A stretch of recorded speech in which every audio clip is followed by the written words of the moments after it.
তো রাজনীতিতে কেন আসলেন আপনি? রাজনীতিতে আমি অনেক রাজনীতিবিদ দেখেছি, বললাম যে 1978 সাল থেকে 2008 সাল পর্যন্ত অনেকের সাথে জানাশোনা হয়েছে, কিন্তু কোনোদিন আমাকে রাজনীতিতে আসতে হবে এরকম কোনোদিন মনোভাব পোষণ করি নাই।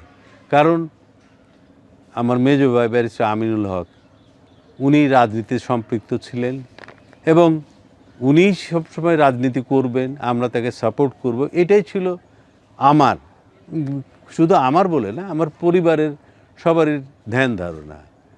কিন্তু উনি এত রেগুলেটেড লাইফ লিড করার পরেও 2019-এর 21শে এপ্রিল যখন মারা যান, তখন স্বাভাবিকভাবে এখানে একটা শূন্যতা বিরাজ করে।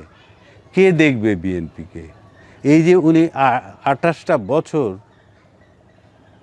বিএনপির একটা বাগান তৈরি করলেন, 91 সাল থেকে 2019 পর্যন্ত, তখন এই এলাকাবাসীর একটাই প্রশ্ন ছিল যে কে তাহলে ওনার স্থলাভিষিক্ত হবেন, কে দেখবে বিএনপিকে?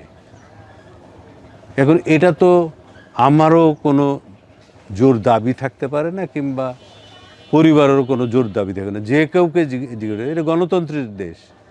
যাই হোক, আমাকে বিএনপির হাইকমান্ড থেকে বলা হলো যে আপনি অনুগ্রহপূর্বক এটা দেখভাল করেন, কারণ ব্যারিস্টার সাহেবের শূন্যতা যাতে কোনো কারণে এই অপূর্ণতা লাভ না করে, আপনি ওনার অসম্পূর্ণ কাজ আপনি নিজ হাতে করেন।